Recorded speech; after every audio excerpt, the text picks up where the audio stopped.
देखिए, पहलगाम में अटैक के बाद जब तक पाकिस्तानी आर्मी खुद को तैयार करती है इंडिया के रिवेंज से डील करने के लिए, तब तक पाकिस्तान की प्रॉक्सी फोर्सेस जो ऑलरेडी इंडिया में मौजूद हैं, वो पाकिस्तान की आर्मी के पहले ही एक्टिवेट हो गए। तो आइए आज के वीडियो में हम देखते हैं कि ये पाकिस्तानी आर्मी की प्रॉक्सी फोर्सेस कौन कौन सी हैं और कैसे ये लोग पहले से ही पाकिस्तान के बिहाफ पे इंडिया के खिलाफ जंग लड़ रहे हैं। तो मैं आपको याद दिला दूं दोबारा कि अभी बस 2 दिन पहले ही कश्मीर के पहलगाम में एक मैसिव ब्रूटल आतंकी अटैक हुआ है, जिसमें 28 से ज्यादा लोग मारे गए हैं। और let's be precise again, target करके हिंदू मारे गए हैं। इसकी जिम्मेदारी लश्कर तैयबा के एक एफिलिएट ऑर्गेनाइजेशन ने ली है। और वहां मैं आपको फिर से याद दिला दूं कि आतंकियों ने टूरिस्टों से उनके नाम पूछे, आईडी कार्ड्स चेक किए, यहाँ तक कि उनकी पैंट उतारी और उनको कलमा पढ़ने को बोला, ताकि ये चेक किया जाए कि वो हिंदू है या मुस्लिम है। और जब पता चला कि वो हिंदू है तो उनको गोली मार दी गई। तो ये इन्फॉर्मेशन जानने के बाद अब देखते हैं कि पाकिस्तान की प्रॉक्सी फोर्सेस भारत में क्या रिएक्शंस दे रही है। तो हमारा पहला टेक आता है उन फॉरेन पॉलिसी एक्सपर्ट से जो ये विश्वास करते हैं कि ए स्टेबल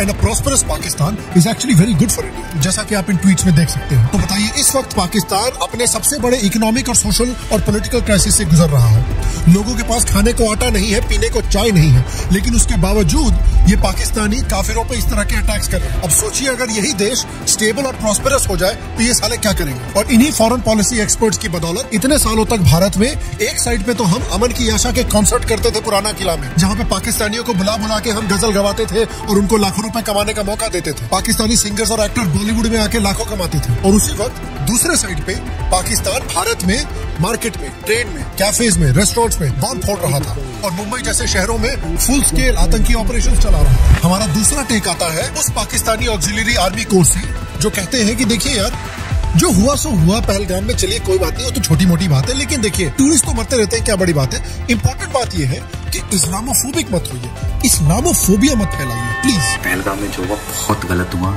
हिंदू को टारगेट किया गया, मानते हैं, बिल्कुल मानते हैं, लेकिन जिन्होंने किया वो पाकिस्तान का ग्रुप है, उन्होंने बोला भाई हम जिम्मेदारी लेते हैं। लेकिन उनकी वजह से अपने देश में मुस्लिम भाइयों से नफरत मत करो, अगर साथ में रहेंगे तो स्ट्रॉन्ग है। इसको हिंदू मुस्लिम इशू मत बनाइए प्लीज। देखिए गाइस, आतंकवाद का कोई रिलीजन ही नहीं होता। Bar and bench journalist Ratna Singh ने तो बीजेपी के एक ट्वीट को कोट करके कह दिया कि देखिए, आतंकवाद का कोई रिलीजन नहीं होता। बीजेपी ने कितना शेमफुल ट्वीट किया। तो पाकिस्तानी आर्मी की ये जो प्रॉक्सीज है, ये सब बकचोदी कर रहे हैं। मीनवाइल एक सिटिंग पाकिस्तानी मिनिस्टर पहलगाम के अटैक के बाद ओला उबर वाले ट्वीट डाल रहे हैं। पाकिस्तानी आर्मी की प्रॉक्सीज रिलीजन की बात मत करो बोल रहे हैं। मीनवाइल जो आतंकी है वो लोगों के आईडी चेक कर रहे थे, लोगों के पैंट उतरवा रहे थे, लोगों से कलमा पढ़वा रहे थे ये चेक करने के लिए कि वो मुस्लिम है या हिंदू। लेकिन प्लीज इसको रिलीजियस इशू मत बनाओ यार। ये तो वही बात हुई कि जब गब्बर ने ठाकुर की फैमिली को टारगेट करके एक एक फैमिली मेंबर को मारा, उसकी पूरी फैमिली लाइन खत्म कर दी, उसके हाथ काट दिए। उसके बाद बसंती ठाकुर को बोल रही है कि यार तुम इतना पर्सनली क्यों ले रहे हो इस बात को। एक तरफ ये लोग हैं जो बोल रहे हैं कि रिलीजन की बात मत करो, दूसरी तरफ पाकिस्तानी क्रिकेटर्स क्रिकेट मैच को जिहाद मानते हैं। जब मोहम्मद रिजवान ने इंडियन टीम के सामने नमाज पढ़ा था तो वकार यूनिस कितना खुश हो रहा था कि काफिरों के सामने हमने नमाज पढ़ दिया। और सबसे अच्छी बात जो रिजवान ने की कि फिर उसने माशाल्लाह उसने ग्राउंड में खड़े होकर नमाज पढ़ी, जो कि हिंदुओं के बीच में खड़े होकर। So that was really something very very special. Inzamam ul Haq गेंडे का अंडा पूरे भारत को इस्लाम में कन्वर्ट करना चाहता है। कि अगर मुसलमान अपनी मुसलमानियत पे आ जाए तो एक आदमी भी इस दुनिया में गैर मुस्लिम न रहे। शोएब अख्तर एक इंटरव्यू में गजवाए हिंद के सपने देख रहा था। इस देश के जनरल आसिम मुनीर ने 2 दिन पहले क्या बोला था आपको याद ही होगा। We are different from the Hindus in every possible aspect of life. That was the foundation of the two-nation theory that was led there. That we are 2 nations. We are not 1 nation. लेकिन please इसको religious issue मत बनाओ यार, Islamophobia मत करो यार। कुछ लोग बोल रहे हैं कि भाई पाकिस्तान को क्यों ब्लेम कर रहे हो, मुस्लिम्स को क्यों ब्लेम कर रहे हो, इस्लामोफोबिया क्यों फैला रहे हो। कमाल है यार। इस्लाम के नाम पे ये अटैक किया गया है, हिंदुओं को डिलिबरेटली टारगेट करके किया गया है, लेकिन उसके बावजूद लोग विक्टिम शेमिंग कर रहे हैं, हिंदुओं को शर्मिंदा करने की कोशिश कर रहे हैं। मतलब आप इमेजिन कीजिए कि अगर इसी तरह का लॉजिक हम एक औरत पे लगाते तो क्या होता। अगर एक औरत के साथ मान लीजिए असॉल्ट हो और उसके बाद वो पुलिस के पास जाती है और पुलिस अगर उसको बोलती है कि तुम इतनी रात में इतने आइसोलेटेड एरिया में क्यों घूम रही थी,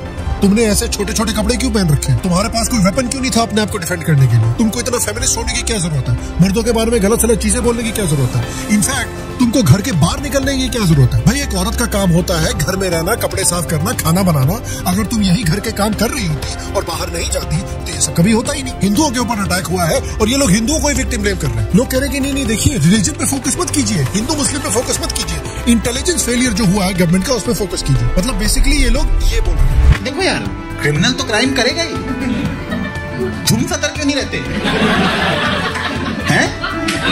अब तुम लोग अपनी बॉडी लेके बाहर घूमोगे क्रिमिनल तो काट ही देगा ना। एक कहावत सुनी होगी आपने कि भाई you can walk and chew gum at the same time, यानी दो चीजों पे साइमल्टेनियसली फोकस किया जा सकता है। यू कैन टॉक अबाउट कि कैसे यहाँ पे इंटेलिजेंस फेलियर भी हुआ है कि इतने पॉपुलर टूरिस्ट डेस्टिनेशन पे इतना बड़ा अटैक हो गया, लेकिन उसके साथ साथ you can also talk about कि क्यों ये अटैक क्लियरली रिलीजियसली मोटिवेटेड था, क्यों ये पाकिस्तान की और मुस्लिम सोसाइटी के एक बड़े सेक्शन का गोल है कि भारत में गजवाए हिंद हो, भारत से हिंदुओं को खत्म किया जाए और पूरे भारत को कन्वर्ट करके मुस्लिम बनाया जाए। फिर कुछ लोग बोलते हैं पीएम हिंदू है, होम मिनिस्टर हिंदू है, एनएसए हिंदू है, chief of army staff Hindu है, लेकिन ब्लेम मुस्लिम्स को किया जा रहा है। चलिए फिर तो हम भी खेल सकते हैं ये गेम, क्योंकि ये हमला कश्मीर में हुआ है, कश्मीर में चीफ मिनिस्टर मुस्लिम है, मेजॉरिटी पॉपुलेशन मुस्लिम है, सारी फंडिंग मुस्लिम्स को मिलती है, सारी पॉलिटिकल पावर मुस्लिम्स के पास है, लेकिन टारगेट किसको किया गया है? छोटे से हिंदू माइनॉरिटी पॉपुलेशन को। उसके बारे में भी तो बात कर सकते हैं ना हम। कुछ लोग तो यहाँ तक चले गए हैं कि कह रहे हैं कि भाई ये जो अटैक है ये गवर्नमेंट ने ही करवाया है क्योंकि इलेक्शंस आने वाले हैं कहीं देश में। अबे लौड़े, भारत में इलेक्शंस कब नहीं हो रहे होते हैं भाई? हर साल 2-3 इलेक्शन होते हैं भारत में, तो फिर ये अटैक सिर्फ 2025 में क्यों हुआ? इनफैक्ट 2024 में बीजेपी को सेंट्रल इलेक्शन जीतने की इतनी जरूरत थी, जहां पे एक छोटी सी मेजॉरिटी से उन्होंने इलेक्शन जीता है, तब करवा लेते ये अटैक जब एक्चुअली जीतने की जरूरत थी। इस तरह के ओपिनियंस देख के ना मेरे को लगता है कि लोग बोलते हैं कि यार सरकार देश को डेवलप क्यों नहीं कर रही है। अरे यार, जब इतने साले लो आईक्यू वाले लोग घूम रहे हैं पूरे देश में, तो कैसे होगा डेवलपमेंट?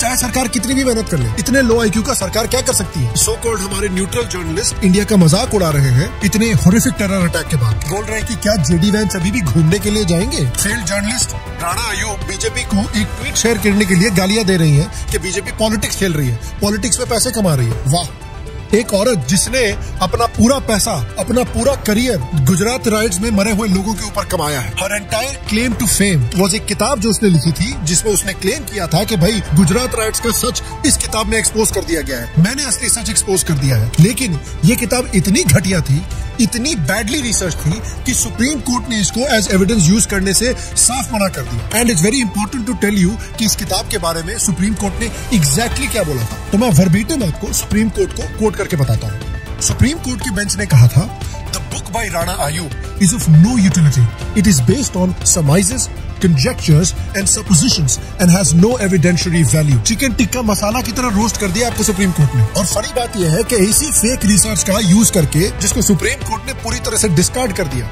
लेकिन फिर भी इसके बूते पे इनको वॉशिंगटन पोस्ट में नौकरी मिल गई। मतलब लिटरली 2002 के राइट विक्टिम्स की मौत को इन्होंने अपने करियर का लॉन्च पैड बना दिया, और अब ये दूसरों को लेक्चर दे रही है शेमलेसनेस पे और पॉलिटिक्स खेलने पे। और एएस दुलत जो फॉर्मर रॉ चीफ थे और एक हाई लेवल इंटेलिजेंस ऑफिसर थे, इन्होंने 3 दिन पहले एक किताब रिलीज की थी जिसमें उन्होंने बोला था कि हमको पाकिस्तान के साथ नॉर्मलाइज करने चाहिए रिलेशंस। अब ये सेल्फ एक्सप्लेनेटरी है, आप याद कर लीजिए कि 2004 और 2014 के बीच में क्या हुआ था जब रिलेशंस नॉर्मल थे। बॉक्सर राजदीप सरदेसाई ने एक स्टेटमेंट रिलीज किया है जिसको पढ़ के ऐसा लगता है कि पाकिस्तान फॉरेन मिनिस्ट्री का स्टेटमेंट है, जिसमें हर मामले में भारत को ब्लेम किया गया है, आर्मी को ब्लेम किया गया है, इंटेलिजेंस को ब्लेम किया गया है, लेकिन पाकिस्तान को ब्लेम नहीं किया जा रहा। एनसीपी की लीडर जो एक ऑपोजिशन पार्टी है, सुप्रिया सुले, वो एक इस्लामिक आतंकी अटैक को एक फायरिंग इंसिडेंट बोला रही है। वाह, ये तो वही बात हुई कि कोई 9/11 को बिल्डिंग कोलैप्स बता रहा है या फिर पुलवामा के अटैक को एक ट्रैफिक एक्सीडेंट बता रहा है। और देखिए, दुनिया में 3 चीजें पक्की हैं, डेथ, टैक्सेस और Congress white washing Islamist crimes. जब 2004 से 2014 तक हर हफ्ते इंडिया में कहीं ना कहीं ब्लास्ट हो रहा था, अटैक हो रहा था, तब कोई हिंदुत्व सरकार तो थी नहीं पावर में, तो फिर उस वक्त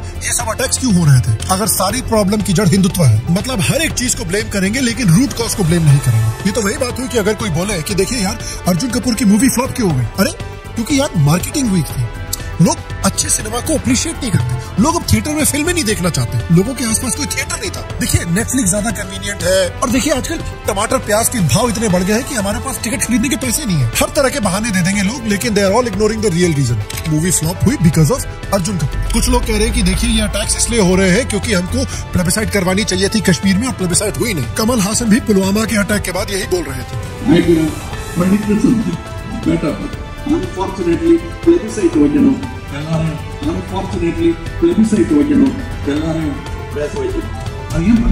देखिए, एक बात क्लियर हो जानी चाहिए सबके दिमाग में, प्लेबिसाइट तब होता है जब किसी रीजन के ओनरशिप पे कंफ्यूजन हो, लेकिन इंस्ट्रूमेंट ऑफ एक्सेशन साइन करने के बाद जम्मू एंड कश्मीर ऑफिशियली और परमानेंटली इंडिया का हिस्सा बन चुका है। और आप इस समय पे प्लेबिसाइट की बात कर रहे हो जब पूरा देश इस समय पे जम्मू एंड कश्मीर की स्टेटहुड को ही हटाने की बात कर रहा है। प्लेबिसाइट की बात कहाँ ही है। इनफैक्ट आज डिमांड ये है कि जम्मू को कश्मीर से अलग किया जाए, जम्मू को अलग स्टेट बनाया जाए, जम्मू में फ्रेश इलेक्शंस किए जाए, उनका अपना सीएम हो, अपनी असेंबली हो और कश्मीर को यूनियन टेरिटरी बना के सीधा डायरेक्ट आर्मी के कंट्रोल में डाल दिया जाए। और ये जो अटैक हुआ है ये बिना लोकल सपोर्ट के पॉसिबल नहीं है। इनफैक्ट जो 4 आतंकी थे उनमें से 2 कश्मीरी लोकल्स थे। ये सबसे बड़ा प्रूफ है कि अंदर से ही दीमक खा रहा है कश्मीर को। इसलिए कश्मीर की प्रॉब्लम पॉलिटिकल नहीं है, रिलीजियस है। और इसीलिए जब तक कश्मीर में डेमोग्राफिक बैलेंस नहीं आता तब तक कश्मीर की प्रॉब्लम सॉल्व नहीं होगी। या तो भारी मात्रा में घर वापसी की जाए कश्मीर में, या फिर वो सोल्यूशन किया जाए जो बिहार के ex chief minister Jitan Ram Manjhi ने कहा था कि बिहार की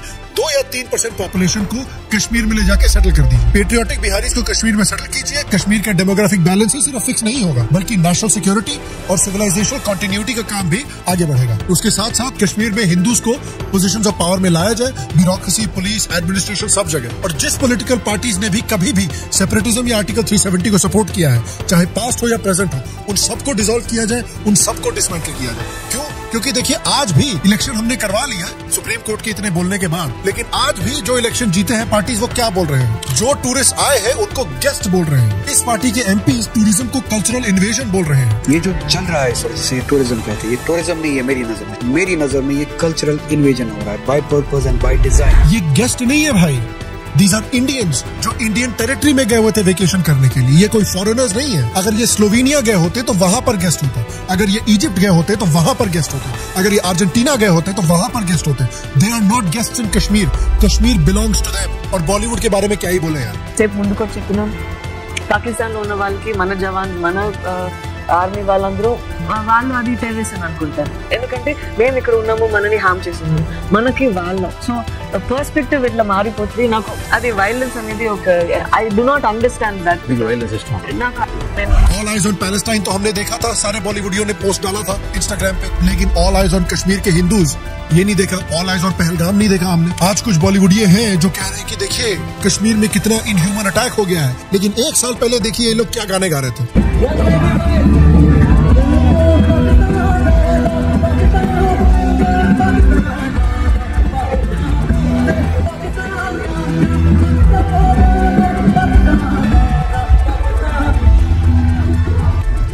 देखिए 1-2 बॉलीवुड मूवीज हैं जो निकल के आ रही हैं जिसमें पाकिस्तानी आर्टिस्ट हैं, और जितनी भी बॉलीवुड मूवीज हैं जिसमें एक भी पाकिस्तानी इन्वॉल्व है उसको पूरी तरह से बॉयकॉट और बैन करना चाहिए। और अगर मूवी स्टूडियोज में थोड़ी सी भी शर्म होती, थोड़ा सा भी पेट्रियोटिज्म होता, तो वो अपने से ही इन मूवीज को कैंसिल करेंगे, बोलेंगे कि नहीं हम इन मूवीज को रिलीज नहीं करेंगे।